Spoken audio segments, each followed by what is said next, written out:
এই তো পেয়েছি একটা গাছ। গাছটা বেশ মোটা আর বড় আছে। আজ এই একটি গাছের কাঠ সংগ্রহ করতে পারলেই অনেক যথেষ্ট। যাই হোক, তাড়াতাড়ি এই গাছটা কাটা শুরু করি, নয়তো সারাদিন শেষ হয়ে যাবে। আর এত গহীন জঙ্গলে এতক্ষণ থাকাটাও ঠিক হবে না। এ কথা বলে সোম কাঠুরিয়া গাছটি কাটতে আরম্ভ করেন। এরই মধ্যে তিনি কারো কান্নার আওয়াজ শুনতে পান। আরে, মনে হচ্ছে কোনো একটা মেয়ে কান্না করছে। তাহলে কি এই গভীর জঙ্গলে কেউ বিপদে পড়েছে? যাই তো, এগিয়ে গিয়ে দেখি যে তাকে কোনো সাহায্য করতে পারি কিনা। এরপর সোম সেই গহীন জঙ্গলের ভিতরে এগিয়ে যায় আর গিয়ে সেখানে একটি মেয়েকে দেখতে পায়। কে কে তুমি তুমি এখানে বসে কান্না কেন করছো? কি হয়েছে তোমার? আমাকে বলতে পারো। আরে আরে, কান্না থামাও, কান্না থামাও। বলো আমাকে তোমার কি হয়েছে, না হলে তোমার সমস্যার সমাধান করব কিভাবে। তুমি আর কেঁদো না, আমাকে খুলে বলো যে তোমার কি হয়েছে। জল, জল, আমাকে একটু জল খাওয়াতে পারবে গো? আমার যে ভীষণ জল তেষ্টা পেয়েছে। জঙ্গলের আশেপাশে তো কোনো পুকুর বা নদী নেই, আর আজ আমি সাথে করে জলও নিয়ে আসিনি। আহ, এক কাজ করো, তুমি আমার সাথে বরং আমার বাড়িতে চলো। সেখানে গিয়েই না হয় তুমি জল খেয়ে নিও। এই তো, এই জঙ্গলের পাশেই আমার ছোট্ট বাড়ি। এরপর মেয়েটি সোমের সঙ্গে তার বাড়িতে যায়। মা, মা, কোথায় তুমি? বাবা, আজ আজ কাঠ না কেটে তুই এ কাকে নিয়ে এসেছিস? ও, বুঝেছি, তুই সকালবেলার আমার কথাটা রাখতে বিয়ে করে বউ নিয়ে এসেছিস। দেখি দেখি বৌমার মুখখানা একটু দেখি। বাহ, বৌমা তো খুব মিষ্টি দেখতে। বৌমাকে আমার খুব পছন্দ হয়েছে। মা, না জেনে শুনে এসব বলো না তো। এই মেয়েটি আমার বউ নয়, ওকে আমি জঙ্গলে পেয়েছি। ওর ভীষণ জল তেষ্টা পেয়েছে। যাও তো, একটু জল আনো ওর জন্য। কি, জল? মা, যাও না, নিয়ে এসো না জল। যাচ্ছি বাবা, যাচ্ছি। এরপর সোমের মা জল নিয়ে এসে মেয়েটিকে দেয়। আপনাদেরকে অনেক ধন্যবাদ। এবার বলো তো, তোমার নাম কি, আর কোথা থেকেই বা এসেছো তুমি, আর জঙ্গলে অমন করে বসে কেন কান্না করছিলে? আমার নাম পাখি। আমার নিজের বলতে কেউ নেই, কিচ্ছু নেই। কি, তোমার কেউ নেই? তাহলে এতদিন কোথায় ছিলে তুমি? দেখছিস না মেয়েটা কষ্ট পাচ্ছে, আর তুই ওকে এখন এইসব প্রশ্ন করছিস?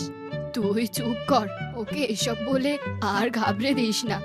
এসো তো মা, তুমি আমার সাথে ঘরে এসো। এরপর সোমের মা পাখিকে তার সাথে ঘরে নিয়ে যায় আর পাখিকে অনেক আদর যত্ন করতে থাকে। সোমের মা পাখিকে তার কাছেই রেখে দেয়।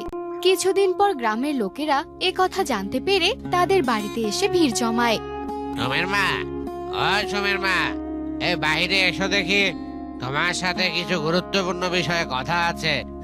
এ কি, তোমরা এত লোকজন নিয়ে সকাল সকাল আমার বাড়িতে কি করছো? কি হয়েছেটা কি? কি হয়নি সেটা বলো। বাড়িতে জোয়ান ছেলে থাকতে একখানা শিয়ানা মেয়ে এনে রেখেছো। এই মেয়ে তোমার কি হয়, পরিচয় দাও তো। শোনো, এসব অনৈতিক কাজকর্ম আমাদের গ্রামে চলবে না। এসব এসব কি বলছো তোমরা? মেয়েটি আমাদের কিছু হয় না ঠিকই, কিন্তু মেয়েটি যে খুবই অসহায়। ওর থাকার কোনো জায়গা নেই বিধায় ও আমাদের বাড়িতে এসে থাকছে। আর আর ওকেও আমরা আপন করে নিয়েছি। তাহলে তোমাদের সমস্যাটা কোথায়? ও, সমস্যাটা কোথায় বুঝতে পারছো না তাই না? অসহায় মেয়েটাকে পেয়ে কেন যে তোমরা তোমাদের বাড়িতে আটকে রেখেছো তা আমরা খুব ভালো করেই বুঝতে পারছি। আমরা জেনে বুঝে তোমাদের এমন অরাজকতা তো করতে দিব না। হয় মেয়েটিকে বিয়ে করো, তারপর বাড়িতে রাখো, আর না হয় মেয়েটিকে এক্ষুনি তোমাদের বাড়ি থেকে বের করে দাও। কি, বাবা সোম, তুই আর দেরি করিস না বাবা, তুই পাখিমাকে বিয়ে করে নে। আর এমনিতেও তো পাখিমাকে আমার খুব পছন্দ, আর পাখিমা তো আমাদের সাথে বেশ ভালোই আছে, তাই না? এরপর গ্রামের সবাই পাখির সাথে সোমের বিয়ে দিয়ে দেয়। একদিন মাঝরাতে সোমের ঘুম ভেঙে যায় আর তার পাশে তার স্ত্রীকে দেখতে না পেয়ে সে চারদিকে খুঁজতে থাকে। আরে, এত রাতে বউ কোথায় গেল? না, গিয়ে দেখি তো একবার বাহিরে। এ কথা বলে সোম ঘরের বাইরে গিয়ে তার স্ত্রী পাখিকে খুঁজতে থাকে। পাখি, পাখি, এ কি? কোথাও তো দেখতে পাচ্ছি না। কোথায় গেল মেয়েটা? না, একটু অপেক্ষা করে দেখি, দেখি ও ফিরে আসে কিনা। বেশ কিছুক্ষণ অপেক্ষা করার পর সোম তার ঘরে ফিরে যায় আর ঘরে গিয়ে দেখে তার বিছানায় বেশ কিছু পাখির পালক পড়ে আছে। এ কি? আমার বিছানায় পাখির পালক এলো কোথা থেকে? এরপর পাখি ঘরে ঢুকে আসে। এ কি, তোমার ঘুম ভেঙে গিয়েছে? কখন উঠলে তুমি? সেসব পরে শুনো, কিন্তু তুমি আমাকে বলো যে তুমি এত রাতে কোথায় গিয়েছিলে।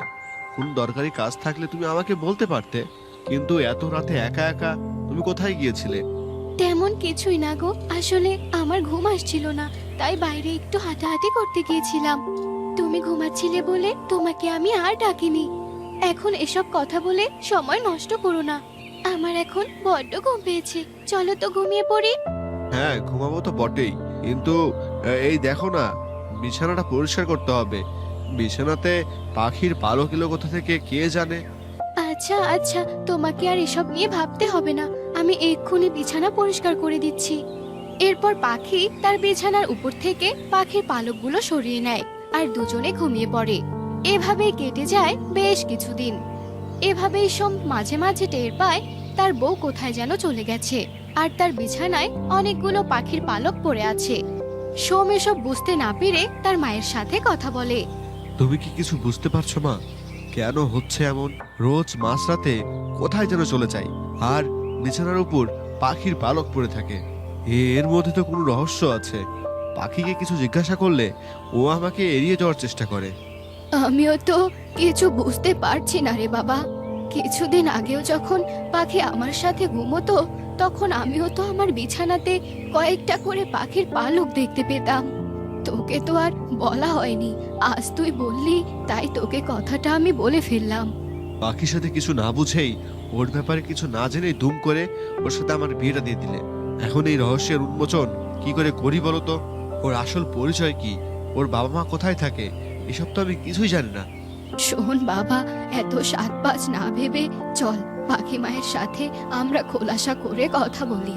হয়তো ওর কাছে এমন কোনো শক্তি আছে যেটা ও আমাদের কাছে বলতে পারছে না।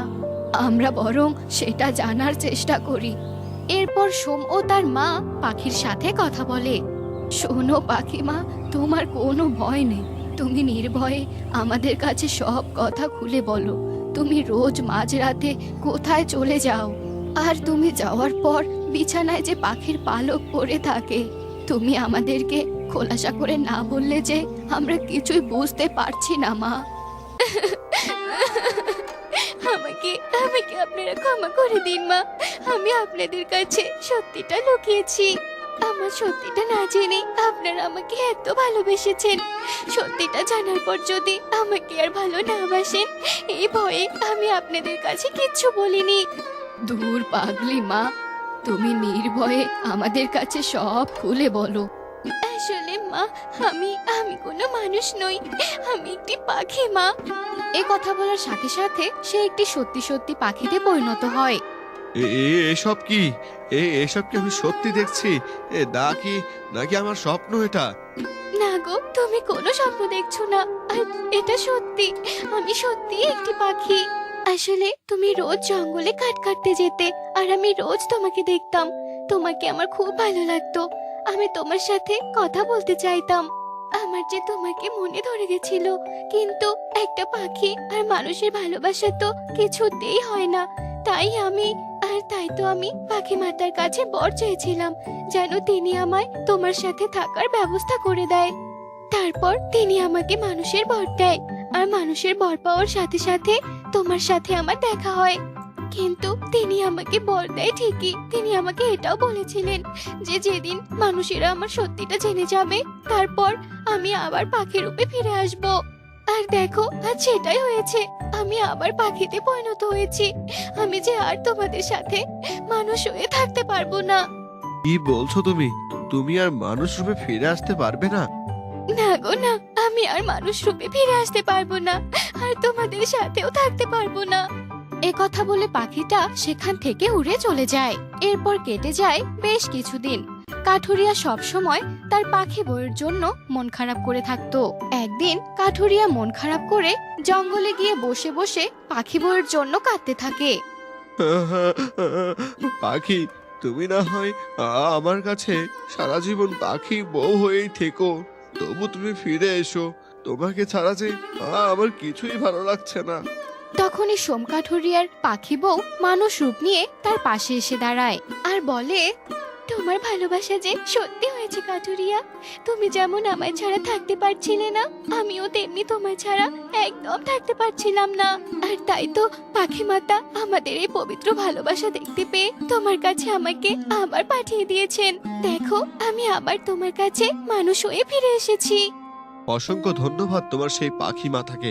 তুমি মানুষ হও আর পাখি হও, তুমি আমাকে কথা দাও যে তুমি আমাকে ছেড়ে কখনো যাবে না। আর বলো, কথা দাও।